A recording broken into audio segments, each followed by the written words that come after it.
what's up everybody? It's been a minute, but I am back. This is a Sterling Mariposa and some kind of pink. I don't know, is that like shell pink or something? Took the back cover off. So I'm going to do a little bit of a setup on this. This is my friend's. I'm setting it up for her so she can have a little easier time learning guitar. But I figured I'd do a quick video of the setup and kind of tell you guys what I think of it overall, and maybe plug it in when we get done and play some thrash riffs or something. So let's get this thing on the bench and take a look at it. Alright, this thing's actually really sick looking. So these are like $600. They're made in Indonesia and they're really well made. The fret ends feel really good. There were just a couple high spots on the frets that I marked down here, so I'm going to seat those all the way. There's just 3 of them. Other than that, the only other issue I figured was that the G string has a buzz. There it goes.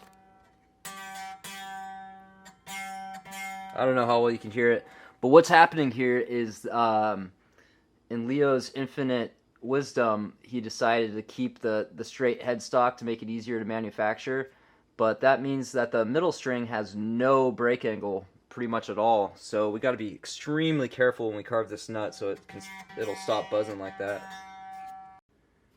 Alright guys, so overall the fit and finish is way better than a $600 Indonesian guitar should be. This is like American Fender quality, and the setup is just as bad. The fret ends feel really good, and yeah, I said just as bad, and I meant it.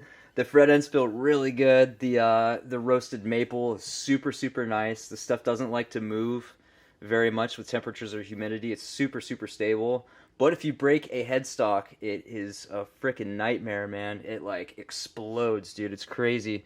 Locking tuners. This is sick. There's a couple small issues that we're gonna figure out. One, the setup sucks. That it always does. You always gotta get them set up. But these springs are like the noisiest springs ever, and it has just the slightest amount of gap between the bridge and the top of the body right here. So every once in a while, there's certain notes that you can hit where this thing will kind of vibrate up and down and go crazy, and it sounds like an alien. So I went to go try to tighten it down, and this is really common on guitars now. I don't know why. They don't drill out these holes all the way. So you get to this point, and you can't tighten the screws anymore. So we got 2 options. 1, we can drill these out more, which I'm going to do. Or 2, we can disconnect these on the outside and put them on the inside, so it's more like, wow. Alright, I got the screws out. Look at these guys. Look at how they did this. Isn't that crazy? Look this side too. I've never seen another company do that. That's wild. So yeah, I don't know why it's super common for these holes not to be drilled out all the way, but it is. So what I'm going to do is I've got my super, super long drill bit here. I'm going to hold a screw up to it on the end there and figure out where it stops and put a little piece of blue tape right at the end.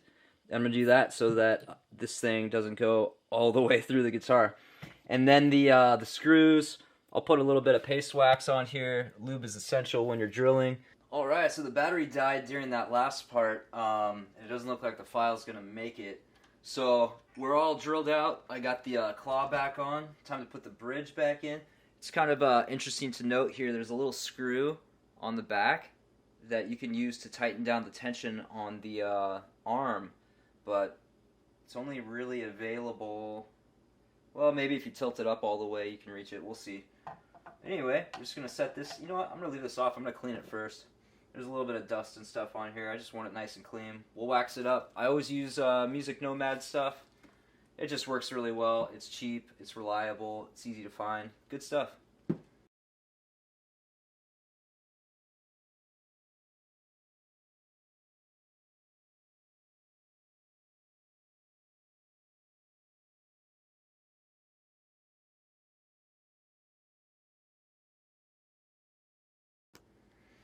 So before I condition the fretboard, I'm going to touch up these frets.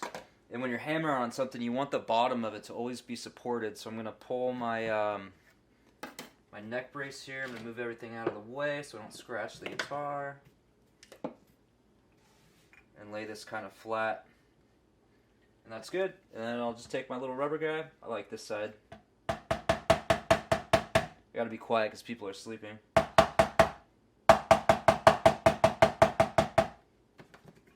Do a little bit and check. Perfect. Nailed it. It's not about hitting as hard as you can. It's about being gentle and kind of flowing with it. And then, oh, this is great. This is great. Yes, nailed it. Nailed it. Yeah, you don't want to just like pound away because then you might make the fret too low, and you definitely don't want it too low because then you gotta level everything, and that takes time. And I don't want to do that right now. So let's see, where's my paper towels at? Let me go grab one. All right, so polishing frets, I use this micro mesh sheets. These are awesome, man. They go all the way up to, what is it, 12,000? Yeah, 12,000. On this one, since this guitar is brand new and the frets feel really good when you're bending on the strings, they're good quality frets. I'm going to start with just 6,000, 6 to 8 to 12. And on these final, everything finer than like 4,000, I'll go this way. If it's less, I'll go this way. Which is not like, that's just the way I do it. It's not like the best way or the only way or anything like that. And I'll just go back and forth. Whoa. Shine them up. So there we go. We fixed the frets. We fixed the claw screw depth. We conditioned the fretboard. We cleaned and polished. The last thing I like to do while the strings are off is check the tuner bushings. And they were a little bit loose, so I always loosen them first in case they're already like way too tight. If I tighten them more, now they're like way too tight. So I'll loosen them, and then I'll go back and just a little snug, man. Especially on roasted maple, the wood doesn't move a whole lot. So you don't, if you crank them down and then the wood swells, now they're way too tight and you might crack something. Cool, so that's done. What do we got left? Put the bridge back on, put the springs in, put the strings on, and set it up. Let's do this. It is 1 o'clock in the morning. Not my bedtime yet. I've always been a night owl. So anyway, this guitar making thing. I got kind of two options. I can't remember if I talked about it or not because my battery died and a lot has happened since. But man, if I make it here, then I can film everything. If I join this Woodworkers Guild thing that has this huge shop, I don't know if I can film there. And I kind of want to remember the experience, you know what I mean? Like before this, I lived in a van and traveled around, and I had a YouTube channel for that. Every once in a while, I go back to those old videos and watch them, just because it was a really cool time in my life. And there's also something kind of romantic about starting off the really hard way. Because like if I stick with it and I get good at it, you know, I could have a really nice shop someday, and it'd be kind of cool to look back on like where I was, you know, and see that and be like, wow, I've come a long way. I think that would be an experience I'd like to have. So we have the most colorful strings for one of the most colorful people I've ever met. These are the neon DRs. Personally, I would never use these. They're not my style, but I think they'll work for Maddie. God, those are bright, dude. Look how like neon. Live up to the name. So DR, for whatever reason, in their guitar strings, this is the 6th and the 3rd. This is the 1st and 4th. That's the 2nd and 5th. It's like, dude, why are you complicating things? Nobody puts their strings in that order. What did I say? It was the 3rd? Yeah. All right, we got the strings on. Actually, looks kind of cool. I kind of like it. I went down to check this, and I got the same problem. Just the tiniest little click, because this thing needs to be tightened just like a quarter turn. It's wild. So I'm going to tighten this up a little bit. And at this point, I would normally let the truss rod settle for a couple hours. But I left this guitar out here for a couple hours and adjusted the truss rod with the stock strings on, or whatever strings were on there. And got it where I want it. So I'll be really close here, and I'm just going to set it up real quick and then take it inside where it's a little warmer, probably normal temperature, and adjust the truss rod tomorrow if I need to. I doubt I will, though. These necks are really stiff. So cool. Yeah, much better. Let's see if still got a little buzz. So these are, here, the next step after you get the truss rod right and the guitar sat for long enough for it to settle is check the nut. So I'll press right behind the 2nd fret, and then I'll press the string down to the 1st. That's way too much. I don't even remember what the measurement, like the target measurement is anymore because I've been doing it by feel for so long. But this is way too much. This makes it really hard to play on the first 5 frets or so. So I'm gonna cut these down. I gotta be really careful with the D and especially the G because it'll tend to buzz if that slot is a little too wide or misshapen in some way. So the sides have to just barely, barely be touching the string. So I gotta pick the right size file. In order to prevent any mistakes, I always take the box the strings came in. They always tell you what gauge every string is, and I'll use that to find the right size file. So the low E is a 46. All I have is a 42, so I'll have to kind of just slightly, very slightly roll it back and forth. It's a feel thing, man. Like, if you're starting with nuts, like, you're going to screw a lot of them up. I always tell everybody nuts and fretwork, like, just have somebody who's done it do it. This is cutting pretty fast, so I'm going to stop there and check. And the worst thing you can do is go too low, because then you got to pull the nut off and make a new one. Or there's little tricks you can do that I don't like doing on customer or friends' guitars, because they're just not gonna. It's not gonna last as long. So at this point, I'll press down right here, just to make sure the string is. You know, it bends a little bit over the nut, and if you don't press it down, it's gonna give you a false reading. So we got just a little bit more. On Fender style instruments, I just keep it straight. On Gibson style or anything with the tilt back headstock, I'll kind of roll it. But on Fenders, I just go straight.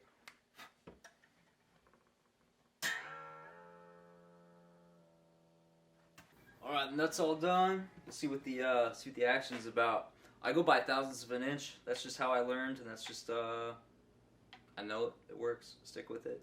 I go for like a little bit over 7/1000ths on the low string to about 6 on the high E, and we are exactly there on the high E. Hell yeah. The B's a little too high, so we'll drop that down. G's a little too high. D's a little too high. A, yeah, drop that a little bit. And the low E is 8. So we'll drop them all down except for the low E. Every guitar is a little different though. Some of them want a little higher action, some a little low. This actually feels pretty good.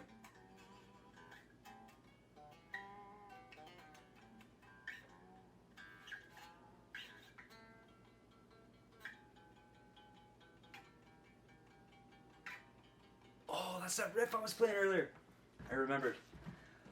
Cool, let's do this. For this, I'm using my little Stu Mac kit. These are awesome. I wish I was sponsored by Stu Mac.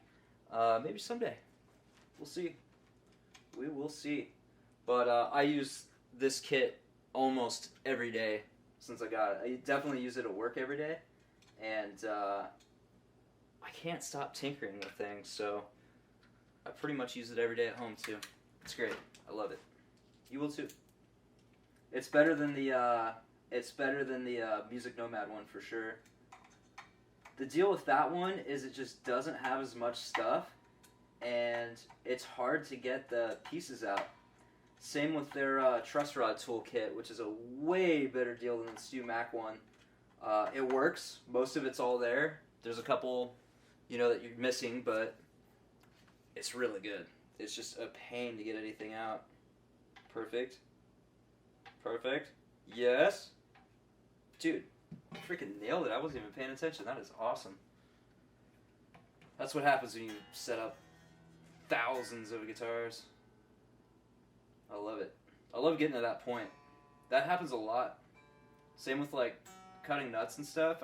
I don't need to think about it as much, but I'm also at the point where I like to just be in the moment and really be present for what I'm doing, and working on guitars is like the perfect meditation thing because it's calm and it's mellow and it's high risk enough. Like you could damage somebody's guitar, or depending on what you're doing, you could get glue in your eye or cut your finger off or some shit, you know. So it's good to be present. Hell yeah, that feels good. All right, I'm gonna intonate this real quick. Let's go plug it in and give it a little rip.